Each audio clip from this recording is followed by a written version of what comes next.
In the ancient text known as the Emerald Tablet, Hermes Trismegistus, the legendary figure said to be the father of all esoteric wisdom, wrote these words: "That which is above is like to that which is below, and that which is below is like to that which is above, to accomplish the miracles of one thing."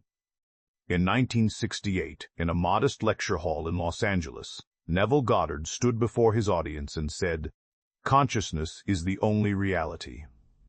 The world is yourself pushed out. What you are conscious of being, you are, and the world reflects it back to you."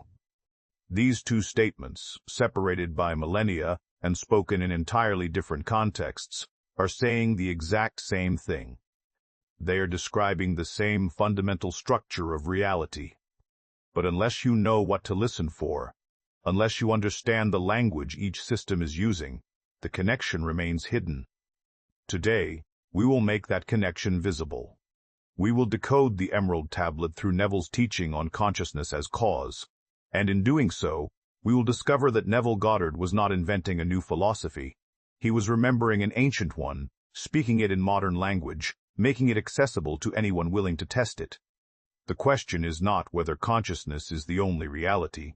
The question is, are you ready to live as though it is? Welcome to Neville Goddard Universe. I'm honored you're here. This channel exists because Neville's teaching is not isolated. It is not unique in the sense of being alone. It is unique in the sense of being universal, a rediscovery, in 20th century language, of what the mystics, the Hermeticists, the Kabbalists, and the awakened teachers across traditions have always known. Neville is our anchor. But the traditions that came before him and those that developed alongside him are our lens. They help us see what he saw more clearly. In this episode, we are going to explore one of the most famous and cryptic texts in the Western esoteric tradition, the Emerald Tablet of Hermes Trismegistus. We are going to decode its most famous line, "As above, so below," through Neville's teaching on inner-outer correspondence. We are going to examine Neville's 1968 lecture, "Consciousness is the Only Reality," as his Hermetic cornerstone. And we are going to show you that what Hermes called the one thing and what Neville called the one cause are structurally identical doctrines. By the end, you will know exactly where to start if you are new to this synthesis, the 3 Neville lectures that will make the Emerald Tablet come alive in your own experience. If this kind of exploration speaks to you, if it feels like you are finally hearing the language you have been searching for, please consider liking this video and subscribing to the channel. It helps more than you might imagine, and it tells me that this work is landing where it needs to. Thank you. Now, let us begin. Neville Goddard's entire teaching can be summarized in a single sentence. Consciousness is the only reality, and what you are conscious of being, you are. Everything else, every technique, every imaginative act, every revision, every assumption, flows from that one principle. If you understand that sentence, you understand Neville. If you live by that sentence, you will transform your life. But let us be precise about what it means. When Neville says consciousness is the only reality, he does not mean that the physical world does not exist. He does not mean that the chair you are sitting on is an illusion. He means that the chair, the room, the circumstances of your life are effects. They are projections. They are the outpicturing of an inner state. The cause is always within. The cause is always consciousness. The world you perceive, the people you encounter, the events that unfold, they are your consciousness made visible. They are yourself pushed out. In his 1968 lecture, "Consciousness is the Only Reality," Neville tells the story of a woman who came to him desperate to change her financial situation. She had been affirming abundance for months, visualizing wealth, writing lists of gratitude, and nothing had changed. She asked him, "What am I doing wrong?" Neville's answer was simple and devastating. "You are not doing anything wrong. You are simply not being anything different. You are affirming wealth, but you are still conscious of being poor. You are imagining abundance, but you are feeling lack. Consciousness is not what you say. Consciousness is not even what you imagine. Consciousness is what you are, and the world is simply reflecting that back to you. This is the heart of Neville's teaching. The outer world is not separate from the inner world. The outer world is not influenced by the inner world. The outer world is the inner world. They are one thing, seen from two perspectives. What you see outside is a perfect mirror of what you are inside, not what you wish to be, not what you hope to be, what you are. Neville would often say, the world is yourself pushed out. This is not metaphor. This is not poetic language. This is literal. The people in your life are playing the roles you have assigned them in your own consciousness. The circumstances you face are the materialization of the assumptions you hold. You are not living in a world that happens to you. You are living in a world that you are perpetually creating, whether you know it or not. Let me give you another example, one that Neville himself shared. A man came to him and said, "I want to be promoted at work, but my boss does not like me." Neville asked, "How do you see your boss?" The man said, "He is cold, critical, impossible to please." Neville replied, "Then that is who he will be. As long as you see him that way, he must be that way. He is yourself pushed out. Change your conception of him, and he will change." The man resisted. He said, "But that is who he is. I am not making it up." And Neville said, "You are making it up. You are making up everything. The question is whether you are making it up consciously or unconsciously." The man went home. He began to imagine his boss as generous, approving, kind. He did not try to change his boss. He tried to change his own inner state. He imagined conversations in which his boss praised him. He imagined his boss smiling at him in the hallway. He fell asleep each night feeling the reality of a warm, supportive relationship. Within 2 weeks, his boss called him into the office and offered him the promotion. The outer world had shifted because the inner world had shifted. Consciousness was the cause. The promotion was the effect. This is the principle that Neville taught relentlessly in every lecture, in every book. You are not a victim of circumstance. You are not at the mercy of external forces. You are the operant power. You are the cause. The world is the effect. And the moment you accept this, not intellectually, not theoretically, but as the living truth of your being, everything changes. But here is the challenge. This teaching asks you to take full responsibility for your life, not moral responsibility, not the responsibility of blame or guilt, but metaphysical responsibility. It asks you to recognize that if you do not like what you see in your outer world, the only place to go is within. Because the outer world is not the problem. The outer world is the symptom. The cause is always consciousness. Neville would say, stop trying to change the world. Change yourself. Change what you are conscious of being, and the world will change automatically. This is the foundation. This is the ground on which everything else is built. And now, with this principle clearly in mind, let us turn to the Emerald Tablet and see that this same teaching was encoded in stone centuries before Neville was born. The Emerald Tablet is one of the most mysterious and influential texts in Western esotericism, attributed to Hermes Trismegistus, a figure who was either a historical sage, a mythological archetype, or a fusion of the Greek god Hermes and the Egyptian god Thoth.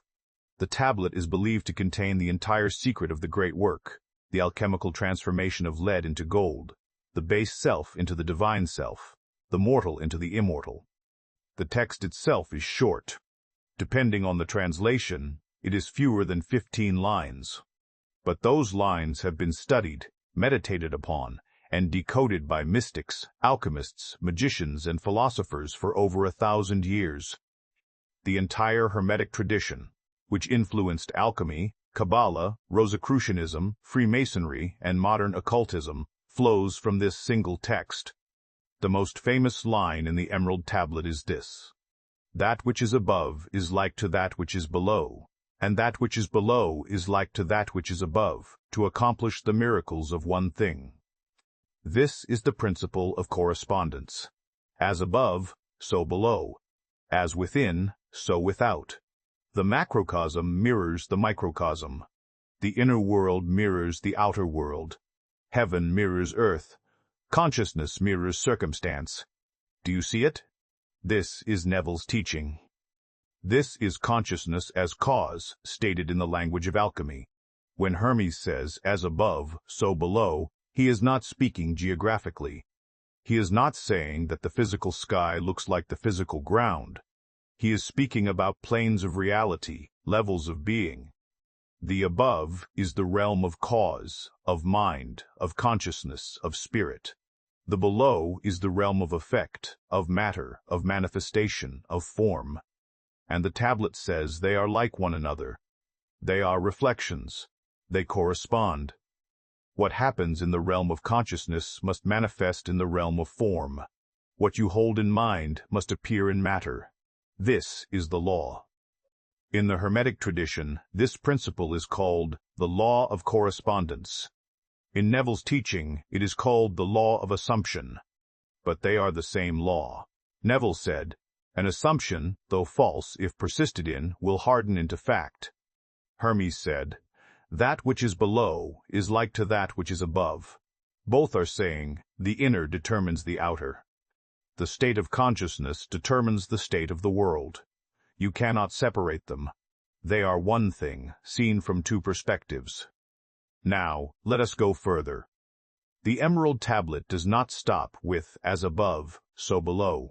It continues, to accomplish the miracles of one thing. What is the one thing? In alchemical language, the one thing is the prima materia, the first matter, the substance from which all things are made. In Hermetic philosophy, the one thing is the nous, the divine mind, the universal consciousness. In Neville's language, the one thing is consciousness itself. There is only one reality. There is only one substance. There is only one cause. And that cause is consciousness. Neville's 1968 lecture, Consciousness is the Only Reality, is his Hermetic cornerstone.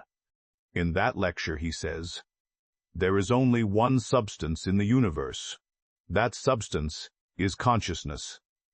Everything you see, everything you touch, everything you experience is consciousness in different states, different densities, different arrangements. The chair is consciousness. The body is consciousness. The bank account is consciousness. There is nothing else. This is what Hermes meant by the one thing. There is only one substance. And all the diversity you see in the world, all the forms, all the differences, all the multiplicity, is simply that one substance taking different shapes, different states, different expressions. The oak tree and the acorn are the same substance. The man and the infant are the same substance. The desired outcome and the present circumstance are the same substance. That substance is consciousness. And here is the implication. If consciousness is the only substance, then consciousness is the only cause. You cannot change the outer by working on the outer. You cannot change the effect by working on the effect. You can only change the cause. And the cause is always within. The cause is always consciousness. Let me read you another line from the Emerald Tablet. It says, its father is the sun, its mother the moon. The wind carries it in its belly. Its nurse is the earth. This is alchemical language, symbolic language. But what does it mean? In the Hermetic tradition, the sun represents the conscious mind, the active principle, the divine awareness. The moon represents the subconscious, the receptive principle, the formative imagination. The wind represents spirit, the bridge between the two. And the earth represents manifestation, the final outpicturing. Neville would say it this way: the conscious mind is the sun. It chooses the state, the assumption, the identity. The subconscious is the moon. It accepts the assumption and begins to form it, to gestate it, to prepare it for birth. The imagination is the wind. It carries the assumption from the conscious mind to the subconscious, clothing it in feeling and sensory vividness. And the outer world is the earth. It is where the assumption is born, where it takes form, where it becomes fact. This is the same process described in two different languages. The Emerald Tablet is not speaking about chemical processes. It is speaking about the process of manifestation.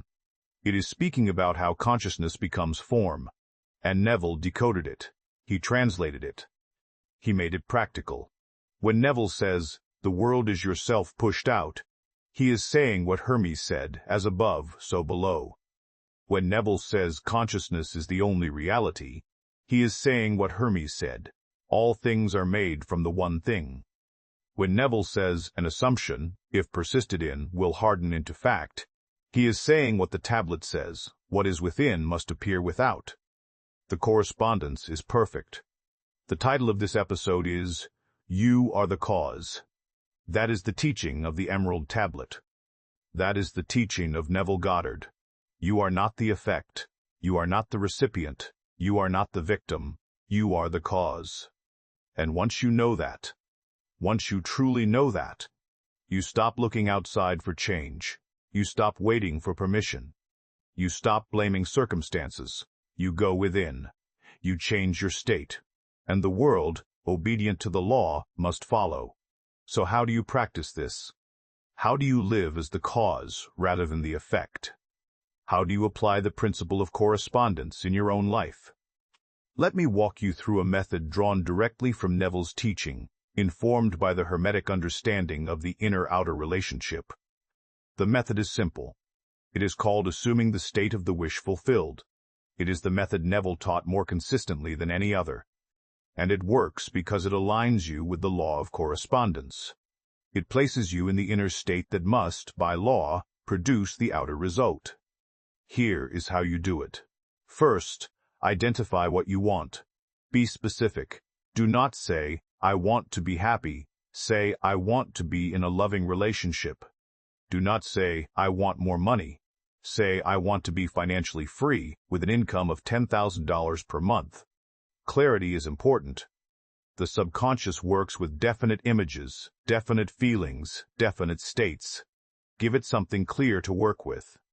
Second, ask yourself, if I already had this, how would I feel? Not how would I act, not what would I do, how would I feel? Because the feeling is the state. The feeling is the consciousness. The feeling is the cause. If you were already in the relationship, you would feel loved, secure, cherished.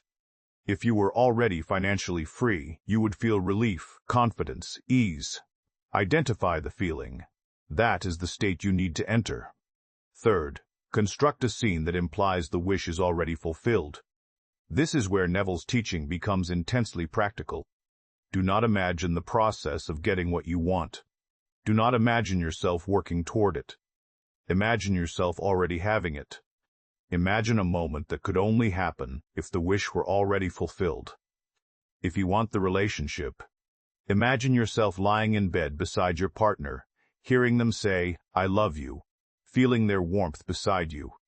If you want the financial freedom, imagine yourself looking at your bank statement and seeing the balance you desire, feeling the relief, the joy, the security. The scene should be simple. It should be short. It should be first person, seen through your own eyes. And it should be sensory. Do not just see it. Feel it, hear it, touch it. Make it as real in your imagination as it would be in the physical world. Because in truth, there is no difference. Consciousness is the only reality. The imagined scene, if felt deeply, is as real as the physical scene. In fact, it is more real because it is the cause. Fourth, enter into the state. This is usually done at night, as you are falling asleep, because the state between waking and sleeping. What Neville called the state akin to sleep is when the conscious mind relaxes its grip and the subconscious becomes receptive. Lie down, close your eyes, relax your body, and enter the scene. Live in it, feel it, do not observe it from the outside, be in it. Repeat the scene over and over, gently, with feeling, until you fall asleep. The last thought you have before sleep should be the feeling of the wish fulfilled. This is the method. This is how you move from being the effect to being the cause. You do not manipulate the outer world. You do not force, you do not struggle, you do not beg. You simply assume the inner state. You become, in consciousness, the person who already has what you desire. And the outer world, by the law of correspondence, must conform. As above, so below. As within, so without. Now, let me show you how the Hermetic understanding enriches this practice. In the Emerald Tablet, Hermes says, "Separate the earth from the fire, the subtle from the gross, gently and with great ingenuity." This is an instruction for the alchemist, but it is also an instruction for the conscious creator. The gross is the outer world, the circumstances, the facts. The subtle is the inner world, the state, the consciousness. Hermes is saying, do not mix them. Do not let the outer dictate the inner. Separate them. Recognize that the outer is the effect, and the inner is the cause. Gently, with great ingenuity, turn your attention away from the facts and toward the feeling. Dwell in the subtle, and the gross will follow. This is what Neville meant when he said, "Do not take counsel from the facts. The facts are the earth. They are the solidified past. But you are working in the realm of fire, the realm of spirit, the realm of consciousness. Stay in the fire, stay in the feeling, and the earth will reshape itself. Practice this tonight. Choose one desire. Construct the scene. Enter the state. Fall asleep in the feeling of the wish fulfilled. And do it again tomorrow night. And the night after that. Persist. And watch the outer world begin to move. There is something extraordinary happening when you begin to study Neville alongside the great esoteric traditions. You begin to realize that these teachings are not separate. They are not competing. They are not contradictory. They are the same teaching, spoken in different languages, encoded in different symbols, addressed to different audiences. But at the core, they are identical. The Emerald Tablet says, as above, so below. Neville says, the world is yourself pushed out. The Upanishads say, Tat Tivam Asi, thou art that. The Gospel of John says, in the beginning was the Word, and the Word was with God, and the Word was God. Kabbalah says, as in the upper, so in the lower. The Kabbalion says, the all is mind, the universe is mental. Quantum physics says, the observer collapses the wave function. They are all saying the same thing. Consciousness is primary. Consciousness is cause. The outer is the reflection of the inner. Why does this matter? Because when you see the convergence, when you recognize that the mystics across centuries and cultures keep arriving at the same truth, you realize that this is not opinion. This is not philosophy. This is not theory. This is the structure of reality. This is how it works. Neville did not invent this teaching. He rediscovered it. He stripped away the ritual, the dogma, the secrecy, and the complexity, and he gave it to us in plain language. He said, you do not need initiation. You do not need a teacher. You do not need to join a school or learn a secret alphabet. You need only one thing, the willingness to test it, to assume the state, to live by the principle, to become, in your own consciousness, the person you wish to be, and the world will prove it to you. The reason the Emerald Tablet has survived for over 1,000 years is because it contains a truth that cannot be destroyed. The reason Neville's lectures are still being listened to, decades after his death, is because he taught that same truth. And the reason you are here, watching this video, is because something in you recognizes it. You have always known it. You have felt it. You have sensed that the outer world is not fixed, that you are not powerless, that there is a way to create your life from within. And now you are being given the language, the method, the confirmation. You are the cause. Not sometimes, not when conditions are right, not when you are spiritual enough or deserving enough. Always. You are always the cause. The world is always the effect. And the moment you step into that truth, the moment you stop looking outside and start creating inside, everything shifts. Now, before we finish, I want to offer you something practical. If you are new to Neville, and you want to understand this synthesis between his teaching and the Emerald Tablet more deeply, there are 3 lectures you should start with. The first is, Consciousness is the Only Reality, delivered in 1968. This is Neville's clearest statement of the principle we have been exploring today. The second is, The Law and the Promise, where Neville presents testimony after testimony of people who assumed the state and watched the outer world conform. The third is, Imagination Creates Reality, one of his earliest and most direct teachings on the method. These 3 lectures will give you the foundation. They will make the Hermetic teaching come alive in your own experience. If this episode has deepened your understanding, if it has helped you see the unity beneath the surface, I would be grateful if you would like this video or subscribe to the channel. It allows this work to reach others who are searching for the same truth. And I thank you for walking this path with me. You are the cause. That is not a metaphor. That is not encouragement. That is the literal truth.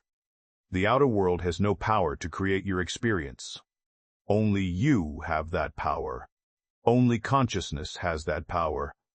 And the moment you accept that, the moment you stop reacting to the world and start creating from within, the miracles begin. The Emerald Tablet says the work is accomplished to perform the miracles of one thing. The one thing is consciousness. The miracle is that you discover you are the operant power, not the victim, not the effect, the cause. Tonight, as you fall asleep, enter the state of the wish fulfilled. Do not ask how, do not wonder when. Simply assume it is done, feel it as real, and let the law do the rest. As above, so below. As within, so without. The world is waiting to reflect back to you what you are willing to become. Dare to become it.